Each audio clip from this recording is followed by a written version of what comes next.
Good morning, family and friends. Johnny Rhodes here. Just want to plant another seed of hope in your heart today out of Psalms 46, verse 1.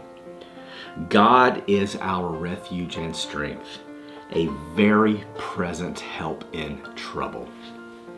I think we can all testify that there's been times in life that we've had challenges, obstacles, and trouble. Things show up. We live in a world where things just happen.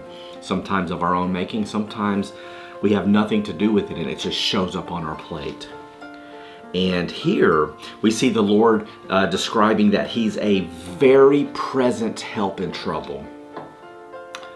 Whether your issues are of your own making or not, God loves you and He is showing up on the scene with His power, with His authority, with His grace, with His love, with His Spirit, with His Word to say, I'm here to help you, I love you, and I will get you through this. You will see a great deliverance by the hand of the Lord.